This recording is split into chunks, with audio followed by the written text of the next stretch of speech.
Olá pessoal, bom dia, tudo bom com vocês? Genésio Vasconcelos aqui do Nosso Dinheiro. Pessoal, hoje eu sempre que eu faço uma postagem, algumas postagens elas dão mais ibope, né, do que outras. Uma que geralmente gera mais comentários, até no privado e tudo, é quando eu falo de carro, né? Carro é um tema que acaba gerando aí um bom bate-papo, eu gosto disso. E eu coloquei lá que ontem, né, dia 1º de junho, fez um ano que eu recebi o meu carro não, o carro da Unidas Livre, né? Que o carro não é meu, o carro é deles. O carro que eu uso, que a gente chama de carro por aluguel, para ficar mais fácil, né, o termo, mas na verdade é um carro por assinatura. Então, só para explicar um pouquinho mais sobre o racional por trás dessa decisão, né? O carro por assinatura, como é que funciona? Você escolhe lá um modelo de carro, inclusive você escolhe a cor, né? O carro vem da fábrica para você, tá? Documento e tal, direitinho, no nome da empresa, né? Da Unidas Livre. E aí você escolhe também a questão de quilometragem, né? Quantos quilômetros em média você vai rodar com o carro por mês e por quanto tempo você quer alugar aquele carro. Se não me falha a memória, tá, gente? Eles estão com planos aí de 12 meses até 48. Se não me falha a memória, tá? Esse dado sempre acaba mudando um pouco. Sempre bom consultar o site. Ou seja, de 1 a 4 anos em média, né? Legal. Então, como é que eu fiz na época, né? Outra coisa. Quando você assina o carro, perdão, dentro desse valor de assinatura mensal, está incluso o uso do carro, está incluso toda a parte de documentação, tá? Por parte deles. Está incluso seguros. Quando eu falo seguros no plural, porque o seguro, inclusive, ele pode ser para mais de um condutor, tá? O valor não muda. O valor do uso, as documentações, os seguros e as manutenções. As manutenções previstas no manual do fabricante. Isso é bom deixar claro porque pode ser que seu carro tenha algum problema de manutenção por mau uso, né? E aí esse mau uso ele não está contemplado no manual do usuário, tá? Mas você cuidando de um carro minimamente direitinho, né? Você consegue fazer as manutenções tranquilas aí de acordo com o manual do usuário, tá bom? Tá. E o que foi que me levou a tomar essa decisão, né, gente? Assim, eu tinha um carro próprio, como, né, muita gente tem, e uma amiga minha me falou desse serviço, e eu disse, não, eu vou dar uma pesquisada. E eu não gosto de tomar decisões, principalmente decisões que envolvem dinheiro, né? Eu não gosto de tomá-las por achismo, eu sempre gosto de fazer os cálculos. E é isso que eu queria deixar isso para vocês. Não tome decisões porque eu estou falando, porque alguém falou, porque você viu uma propaganda. Tome decisões em cima de cálculos, dentro da sua realidade, do seu tipo de consumo de carro, né, da sua condição financeira, enfim. Tá? Leve isso em consideração. Eu fiz a planilha na época, e na época eu tinha um carro 2016, e isso foi em 2020, né, ano passado, e eu estava gastando com o meu carro o meu carro 2016, mais do que com um carro equivalente ao que eu usava se fosse assinado.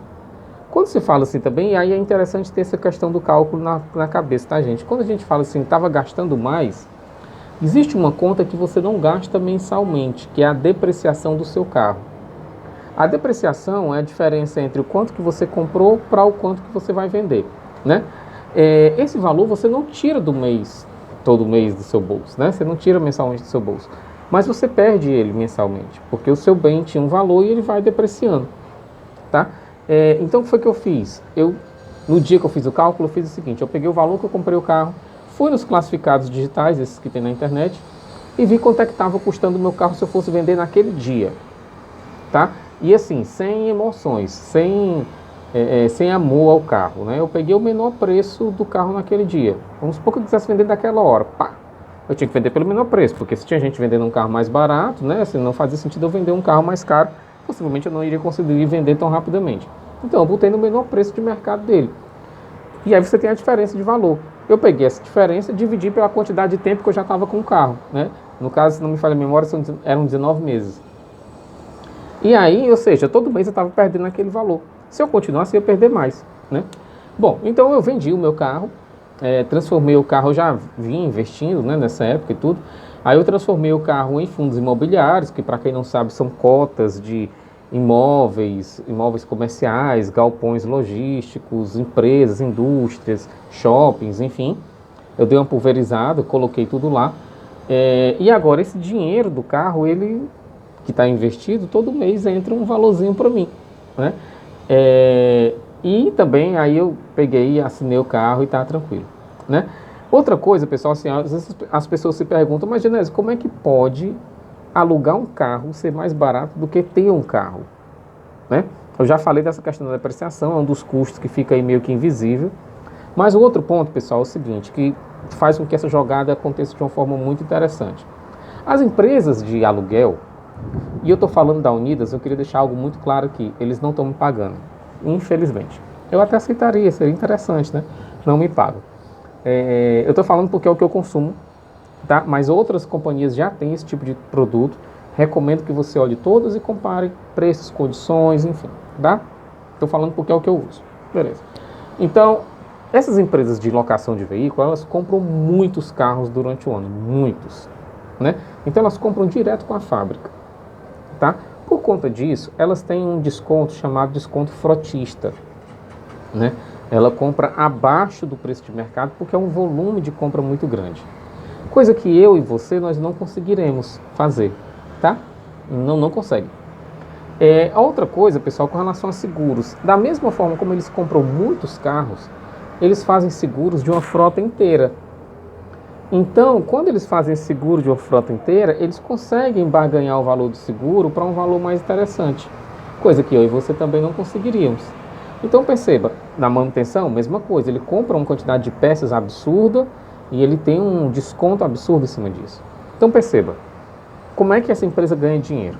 Ora, ela compra um carro mais barato do que o preço de mercado, ela compra peças mais barato do que o preço de mercado, ela cota seguro mais barato do que o preço de mercado.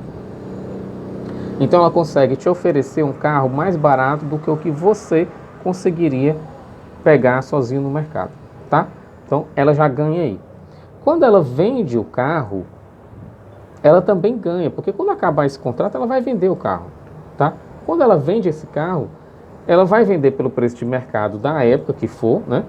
E aí, que é o preço que todo mundo comercializa, mas como ela comprou mais barato e o carro veio se pagando com o tempo por alguém, no caso eu que estava consumindo o carro, ela ganha também na venda do veículo. Então ela ganha nas duas vezes, tá? Ela te cobra um valor para você ficar usando o bem dela, que para ela está ganhando e para você também você está ganhando, porque é mais baixo do que o preço de mercado. E a outra coisa que ela ganha é quando ela revende esse carro depois que você usa o veículo. Tá bom? Então é isso. É um jogo meio que ganha-ganha, né?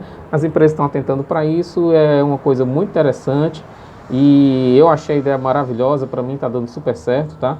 Se não tivesse, eu falaria para vocês, eu dizia, não está dando certo, não façam, né? Mas para mim está dando certo. Agora, claro, tudo depende muito do seu tipo de consumo e do seu estilo financeiro. Outra coisa, pessoal, só para finalizar, é que uma coisa que esse tipo de consumo traz é assim, e isso não aconteceu só comigo não, já vi com outras pessoas. Quando a gente aluga um carro, né, é você primeiro que você meio que se desapega daquele bem, né? Porque nós brasileiros somos muito apegados ao bem, né? Então você se desapega daquele bem, não no sentido que eu uso o carro adoidado, não, eu cuido muito bem dele, né? Até porque não é meu. Mas assim, eu não tenho aquela pretensão de dizer, meu carro, né? Não, é um carro que eu uso. Quando você para um pouco essa lógica, você também pensa na questão de, poxa, será que eu preciso desse carro? Na verdade, assim, eu, por exemplo, Genésio, eu preciso de um carro, tá? Mas será que eu preciso de um carrão ou só um carro comum? Um carro padrão resolve o meu problema? E aí você começa a ver, porque como você está pagando mês a mês o carro, você começa a pensar, poxa, mas de repente eu posso pagar um pouco menos e ter o mesmo benefício de me deslocar do meu trabalho, né? Você mantém ali as características mínimas que você quer para um carro, né?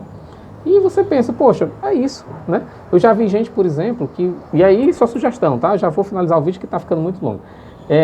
Já vi gente, por exemplo, que contratou um carro baratinho, né? Assim, dos mais básicos, porque no uso semanal é para ir de trabalho para casa para o trabalho, né? Consome menos, é um carro menor e tal, mais fácil de estacionar, aquela coisa toda.